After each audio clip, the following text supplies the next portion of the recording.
that tie-in point level, sometimes you won't be able to do it. There are trees out there you just can't throw to the top of them, even if you're the best thrower in the world. Climbing trees is in Mark Chisholm's blood. I'm a third-generation arborist from New Jersey. And I've been doing this involved in tree care since I was a kid. Started officially when I was about 12 years old. His ease, swinging from branch to branch, certainly impresses the crowd of aspiring arborists gathered at the bottom of this tree in Bronx Park. Spider-Man undercover. I would compare him to Batman, but you know, Batman uses a lot of tricks and gadgets. And him as a person is just crazy, like what he does.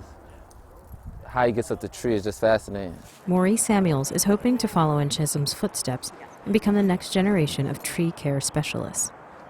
But first, he and a few others enrolled in a New York City Parks Department program need to learn how to climb a tree. I mean, you saw how I climbed up the tree too. I wasn't out of breath when I got there. Mark Chisholm is here to show them the ropes, literally. I pick my feet up, get a wrap, and then stand up with the rope. But for some of the students, it's not as easy as it looks. Look at my hands.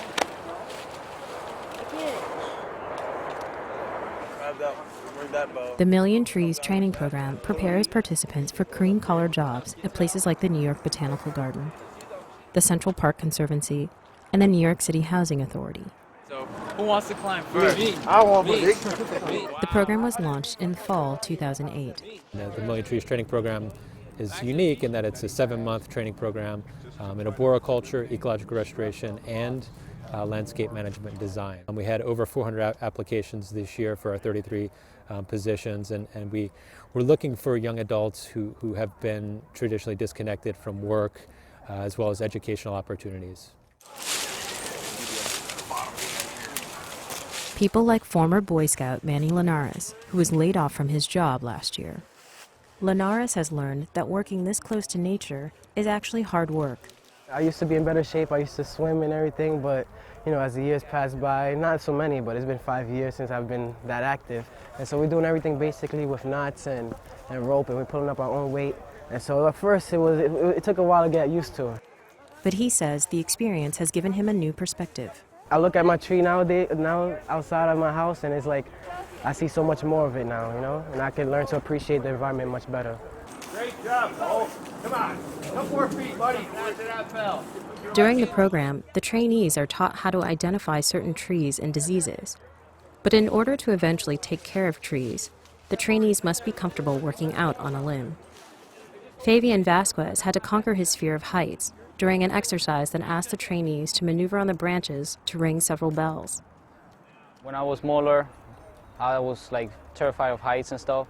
So, you know, as I started doing this, like little by little, I started getting used to it. I'm still a little bit scared, depends, you know, if it's windy or whatever, it gets bad up there. You gotta concentrate on what you're doing, because, you know, one slip, you could just fall, so you gotta be really concentrating on the work that you're doing. A lot of the participants say the program has opened their eyes to new opportunities available to them. And in fact, last year, half of the participants got jobs. Every day you learn something new, and it's just amazing to be doing jobs like this. Who knows, like I never knew there was jobs like this out here.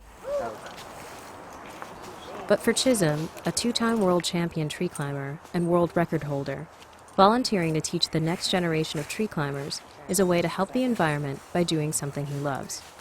There's a definite need to care for these trees. There's towering trees all in our urban environments and parks and your backyards everywhere. And if we don't have enough people like we see out here learning the profession, who's going to care for them?